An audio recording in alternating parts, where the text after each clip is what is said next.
d'abord, peut-être, quel regard vous portez, Gabriel Cluzel? J'aime bien commencer par vous, Gabriel Cluzel, Éric Tegner.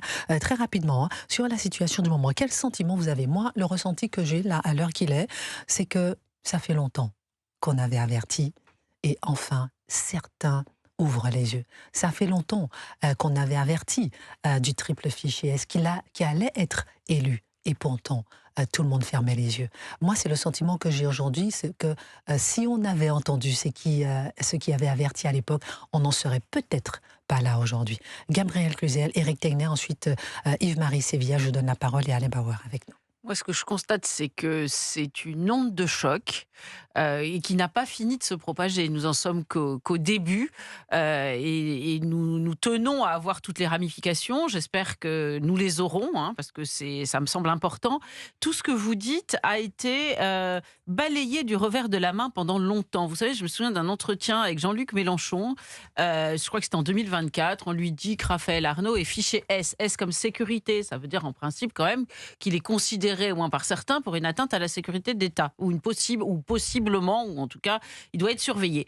Et bien, Jean-Luc Mélenchon dit oui, oh bah, ça veut dire quoi? Ça veut dire qu'il est dans un groupe antifasciste et qu'il se met des claques avec les fascistes. Il se met des claques. Ah oui, c'est sûr, vu à l'aune d'aujourd'hui, de fait, il y a des claques, ça c'est évident. Et il aura fallu un mort pour qu'on s'intéresse de près à cette terreur dans la rue, hein, que font subir les antifas. C'est quand même extrêmement triste qu'il ait fallu en arriver là. Moi, j'espère que toutes les responsabilités seront explorées. Vous savez, on pourrait faire un j'accuse. Hein. J'accuse l'enseignement supérieur, j'accuse Sciences Po Lyon, j'accuse les ministres divers et variés qui ont été si pusillanimes avec l'extrême gauche, j'accuse LFI, j'accuse les partis coupables de LFI. Vous voyez, coupables de, comment dire, de s'être alliés avec LFI aux dernières élections. On peut tirer la ficelle et moi, j'ai très envie de la tirer jusqu'au bout. Oui, la tirer jusqu'au bout. J'entendais par exemple François Hollande ce matin, effectivement, qui se désolidarise. Rappelons que François Hollande, Raphaël Glucksmann, comment ça s'appelle? Place publique. Place publique. Ils sont collés avec la jeune garde sur des bulletins de vote aux législatives de 2024. Rappelons-le. C'est facile de se désolidariser après, alors que tout le monde savait avant. Éric Tegner sur Europe 1. Moi, j'ai également envie, effectivement, de connaître les responsabilités de Raphaël Arnaud. Raphaël Arnaud, aujourd'hui, je pense qu'il passe plus de temps avec ses avocats qu'avec les députés de la France Insoumise, et il a bien raison. La jeune garde était utilisée comme une service d'ordre de la France Insoumise, mais également comme celui de Raphaël Arnaud. Et pour preuve, il y a 10 jours, le 6 février, on en avait parlé sur ce plateau, un des reporters de Frontières, Jordan Florentin, s'était rendu à Avignon pour couvrir le meeting de Raphaël Arnaud. Et à ce moment-là, il avait été pris à partie par Jacques-Élie Favreau, le collaborateur parlementaire de Raphaël Arnaud. On avait alerté et il ne s'est rien passé. Alors on pourrait imaginer que le collaborateur parlementaire avait sa place ici, au meeting d'Avignon. Eh bien, à ses côtés, on a retrouvé également dans des vidéos qu'il y avait un prénommé Édouard. Édouard qui a également été arrêté hier et qui est membre de la Jeune Garde. Donc c'est bien une imbrication entre la Jeune Garde et la France Insoumise. Mais vous avez raison, Christine, il y a un sentiment de frustration, de se dire que finalement, si Quentin n'était pas mort, on aurait eu les militants de la Jeune Garde qui auraient revendiqué cette attaque. Parce qu'on le voit sur les vidéos, il y a une jeune femme qui est en train de filmer, parce que c'est ça leur méthode. Et en fait, à chaque fois, tant qu'il n'y avait pas de mort, aucune plainte n'était traitée, les dissolutions de groupuscules tardaient beaucoup trop, et à chaque fois, on se disait dans le fond, ce sont des journalistes de droite, ce sont des militants de droite, et ils l'ont bien cherché. Effectivement, ça fait mal au cœur. Et puis hier, je me rappelle aussi d'Édouard Bina qu'on a eu hier de la Cocarde. On va essayer de l'avoir tout à l'heure en ligne pour qu'il puisse nous raconter à l'intérieur de la Jeune Garde, parce qu'il explique lui comment ils sont extrêmement structurés, organisés. On en parlera dans un instant. Yves-Marie Sévilla, vous êtes journaliste à Boulevard Voltaire et vous avez révélé en exclusivité les coulisses sur Boulevard Voltaire de l'élection de Raphaël Arnaud. Racontez-nous ce que vous avez révélé, Yves-Marie Sévilla, pour Europe 1. Oui, effectivement. Si aujourd'hui certains se posent la question de la légitimité de la présence de Raphaël Arnaud à l'Assemblée nationale, nous avons voulu, avec Boulevard Voltaire, nous pencher sur la manière et les raisons pour lesquelles il est arrivé à l'Assemblée nationale. Et en l'occurrence, on découvre en creusant, en interrogeant les militants locaux, les députés du Rassemblement national actuel et la candidate Catherine Jaouen, qui Candidate était RN. RN contre Raphaël Arnaud, qui raconte effectivement un climat, je cite, de raz-de-marée, d'intimidation générale. En fait, la jeune garde a fait la campagne de Raphaël Arnaud. La jeune garde s'est retrouvée à Avignon en arrivant de Lyon, bien sûr, qui est le siège principal, et des mouvements antifa de France entière ont rallié Avignon pour faire campagne, notamment dans les quartiers, en faisant énormément de porte-à-porte.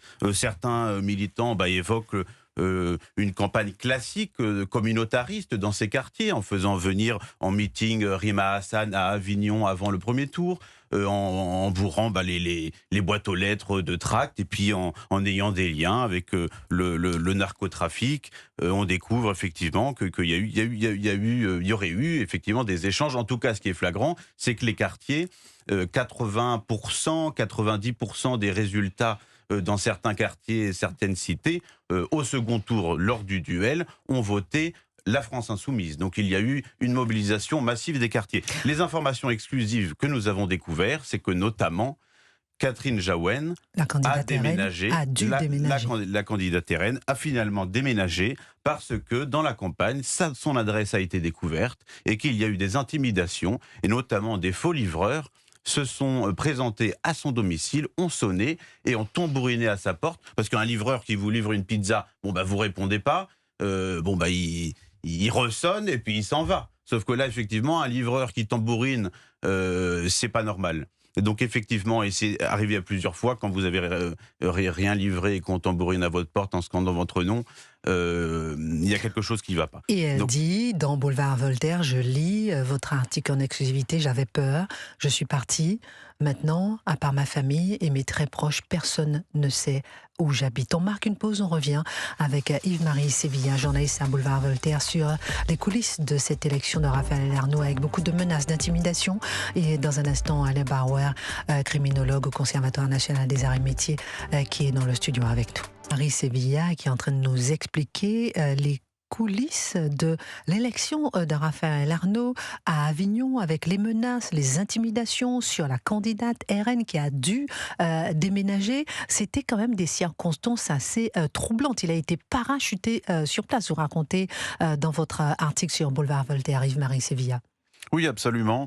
Mais c'est un député RN, Hervé Lépinot, qui nous le dit, effectivement. Et puis, la France insoumise trouvait un intérêt électoral et politique à présenter Raphaël Arnaud dans le Vaucluse, à Avignon, parce qu'il y avait ce laboratoire. Avignon est une ville particulière où il y a effectivement un centre très boboisé, très bourgeois bohème, et à l'extérieur des cités, une population immigrée très importante. Donc il y a eu visiblement, c'est évidemment un laboratoire qui a fonctionné. Et donc pour revenir sur ce que nous disions auparavant, sur ce climat d'intimidation que Raphaël Arnaud et la jeune garde ont vraisemblablement entretenu. C'était un climat, bien sûr, de violence et de tension. Les pouvoirs publics en avaient conscience, c'est-à-dire que Catherine Jaouen, la candidate, ne se déplace pas sans garde du corps dans l'entre-deux-tours et notamment dans la campagne. Et le jour de l'élection, c'est un petit peu effectivement l'information exclusive avec celle du déménagement que nous avons découvert à Boulevard Voltaire, c'est que Catherine Jaouen, la candidate RN, témoigne. Le jour de l'élection du second tour, le cabinet du préfet l'appelle et la prévient et lui demande expressément de rester chez elle jusqu'à partir de 18h. C'est-à-dire qu'en fait, parce qu'ils savent très bien qu'il y a un tel climat de tension et de possible violence dans la ville, y compris pour la personne même de la candidate, qu'il vaut mieux qu'elle reste chez elle. Donc la candidate RN au second tour ne va pas aller à l'hôtel de ville pour se renseigner, avoir les résultats définitifs. On sait qu'on va sur place pour avoir les vraies informations. Elle n'y va pas. Elle envoie son beau-frère, un ami. Et c'est extrêmement révélateur, si vous voulez, du climat et du climat d'intimidation qu'a fait régner la jeune garde dans cette campagne. Et merci pour ces révélations, Yves-Marie Sévilla, journaliste à Boulevard Voltaire, à propos de cette élection de Raphaël Arnaud à Avignon, avec ces pressions. Est-ce qu'on est encore en démocratie lorsqu'en pleine élection législative, on peut subir de telles pressions? C'est les questions qu'on peut se poser. Et moi, la question que je me pose depuis hier, c'est qui a offert, quand je dis qui, c'est qui, quoi, quelles sont les circonstances qui a offert à Raphaël Arnaud cette immunité en étant élu à l'Assemblée nationale, immunité alors qu'on savait qu'il était dangereux. Alain Bauer, je me tourne vers vous, vous êtes criminologue, alors vous sortez aujourd'hui chez Fayard, pile aujourd'hui, on est ravis de vous avoir dans le studio d'Europe 1.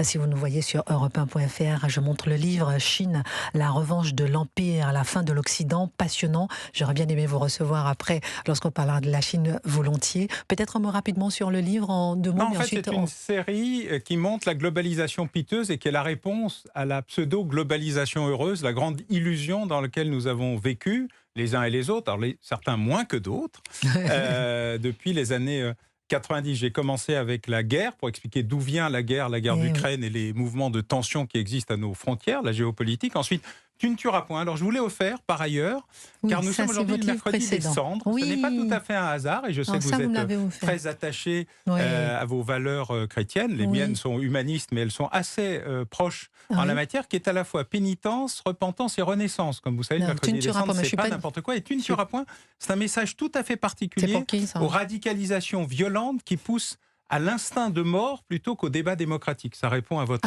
questionnement. Et puis, ce dernier-là, il est la suite de Au commencement était la guerre. C'est en fait à quel moment l'Occident est capable de se rendre compte qu'il est dépassé ou déclassé et qu'il est en train de se faire submerger. Voilà cette série chez Fayard qui répond à ces questions. Il y a d'autres ouvrages, à la fois sur démographie et immigration, ça s'appelait La conquête de l'Ouest, et puis sur l'environnement, les choix que nous sommes en train de faire pour sauver la planète ou sauver l'humanité, avec des affrontements aussi très puissants, mais qui sont assez peu dialogants. Alors, voilà, vous savez tout. Non, je ne sais pas tout. Je vais commencer à poser des questions. C'est un honneur de vous avoir dans le studio. On apprend à l'instant par RTL que le meurtre de Quentin, que l'attaché parlementaire de Raphaël Arnaud est soupçonné d'avoir porté les coups mortels. Alain Bauer, vous qui êtes criminologue, quel regard vous portez sur la violence du monde et la violence de la rue ? C'est ça qui était intéressant, c'est que j'ai découvert avec beaucoup de stupéfaction que sur l'indicateur le plus parlant de ce qu'est la violence, on n'a pas d'indicateur de la violence, mais l'homicide et les tentatives d'homicide, l'année 2025 a été la pire année depuis qu'on a un outil statistique moderne, c'est-à-dire 50 ans. Nous avons atteint le plus bas en 2011-2012 et nous avons gagné 50% de morts violentes en plus et un nombre de tentatives d'homicide. La tentative d'homicide n'est qu'un homicide raté, soit par l'efficacité des services de secours, il faut les remercier, soit par l'incompétence des tueurs, et il faut saluer aussi ce côté puisque ça sauve des vies. Mais cumulativement, nous n'avons jamais atteint un degré de violence en temps de paix depuis un demi-siècle. Et cette violence, elle n'est pas seulement les narcomicides, les féminicides, les attaques antisémites ou de toute autre nature. Elle correspond aussi à une violence de la société où plus rien n'empêche le passage à l'acte. Y compris chez des très jeunes, des mineurs, des règlements de compte, des rixes, bref, tout ce qu'on peut appeler, y compris des guet-apens ou des assassinats, puisqu'on a interpellé non seulement en France, mais dans la plupart des pays européens, de jeunes mineurs tueurs à gages recrutés sur TikTok, Internet ou ailleurs. Ce mouvement social de retour au meurtre, à l'assassinat, à l'indifférence totale sur les conséquences, au manque de remords, manque d'empathie, mais manque de remords. Après, il reste dans une logique de c'était normal. Eh bien, c'est une inversion de ce qu'a été la logique parce que c'est en lien direct avec ce qui s'est passé avec Quentin. Civilisation au sens de la civilité et des valeurs qui étaient communes. Toutes les institutions qui étaient là pour régler la frustration, pour dire il y a un certain nombre de règles, on dit bonjour, on dit au revoir, on se salue, on dialogue, on ne se met pas ni des baffes ni autre chose. On peut avoir une pression dans le débat, mais il n'y a pas de pression dans la violence. Se sont peu à peu étiolés, et donc dans un pays qui est la France où l'État a créé la nation, c'est assez rare, hein, nous sommes le seul État-nation, les autres sont des nations-États. Eh bien, l'État a décidé de reculer partout, dans l'éducation, dans le social, dans les hôpitaux, en matière de sécurité. Vous vous rendez compte qu'un Et en syndicat matière de police, justice, on verra avec un avocat tout à a fait l'heure. une manifestation pour demander le soutien de la population contre les violences contre les policiers. Personne n'aurait Nous pu... l'avons reçu On ici. aurait écrit ça dans un roman, on n'aurait pas été Incroyable. publié. Incroyable. Voilà. En matière militaire, nous avons élagué et détruit notre propre armée. Là, on est en train de la reconstruire, mais avec un retard invraisemblable. Et donc, ce sujet qui était la promesse de l'État, qui est la protection, en fait, a été liquidé au nom du commerce, au nom de cette idée merveilleuse du marché qui allait tout réguler tout seul. Et donc, ce qui fait le corps de la relation entre des citoyens et l'État, la confiance qu'il lui accorde, en fait, a été détruite par l'État lui-même, qui a décidé que non, en fait, tout ça n'était pas important. L'important, c'était le business. Et évidemment, il se produit un phénomène inversé par un retour à la violence de proximité, à des agressions de plus en plus nombreuses et à une indifférence par rapport à ce que j'appelle, c'est pas moi qui ai inventé le terme, l'instinct de mort. Une indifférence et un certain silence aussi à Alain Bauer, un silence coupable. Moi, et on va recevoir dans un instant l'avocat Harry Beauregard qui va expliquer comment, en tant qu'avocat, il est surpris de voir que là aussi l'État a reculé en matière de justice. Lorsqu'on a reçu Édouard Benayer, qui a été poursuivi pendant 5 ans par l'extrême gauche, on lui dit de ne pas porter plainte. Ou bien lorsqu'on voit Alice Cordier qui, elle, porte plainte le 18 juin 2024 parce que Raphaël Arnaud lui a menacé d'une balle dans la tête. Rien, que nenni, aucune réponse. Là aussi, l'État recule en matière judiciaire. C'est-à-dire qu'on a élagué aussi notre propre système judiciaire. On l'a submergé de nouvelles lois et de nouveaux textes. On ne l'a pas modernisé. On a un nombre de magistrats le plus faible ou l'un des plus faibles de l'Union européenne ou du Conseil de l'Europe, suivant le calcul que vous prenez en fonction du nombre de pays. Et puis, on a un dispositif qui a décidé qu'il n'allait pas choisir, parce qu'on a des alternatives aux poursuites, et puis des alternatives aux peines, et puis des sursis et des sursis à exécution. Et donc, le système a été fait pour éviter, étant submergé par le nombre de plaintes potentielles, il a décidé d'autoréguler la gestion des plaintes essentielles. Mais ce n'est pas véritablement les magistrats. Ceux qui sont le plus responsables de ça, je le répète souvent, sont les parlementaires. Les parlementaires font semblant de découvrir les lois qu'ils votent au moment où les conséquences sont terribles. Mais c'est eux qui les votent, les lois. C'est eux qui ont créé ce monstre qui ne sait plus comment réagir et agir pour protéger les citoyens. C'est un des problèmes essentiels. C'est celui que j'explique d'ailleurs le long des 5 livres, et c'est la même chose d'ailleurs, même si ce n'est pas le sujet du jour, sur la problématique chinoise. Tout d'un coup, on découvre que la Chine est une superpuissance, mais nous avons décidé en 1989 de ne pas aider à la démocratie de la Chine au moment de Tiananmen. Merci beaucoup à Alain Bauer en direct sur Europe 1. Restez avec nous dans le studio. Dans un instant, on aura Dominique, un ami du rugbyman Federico Aramburu qui a été tué en 2022. Fred Dominique qui accuse la France insoumise de récupération et d'instrumentalisation de la mort de son ami à des fins politiques. On aura aussi l'avocat Henri de Beauregard qui va s'étonner de cette impunité de la gauche dans le studio d'Europe 1. On aura aussi le témoignage de la victime de Raphaël Arnaud. C'était dans Christine Kelly et vous, ici, dans ce studio, que vous avez appris que Raphaël Arnaud a été condamné définitivement pour violence. Personne n'en parlait, c'est Frontières qui nous l'a révélé. On avait eu son avocat, l'avocat de la victime à l'époque. On aura la victime dans un instant en ligne, en direct sur Europe 1. Non, pas en direct, mais c'est un enregistrement. Un enregistrement de Frontières. Le seul témoignage qu'il a donné. Le seul témoignage que la victime de Raphaël Arnaud a donné dans un instant sur Europe 1.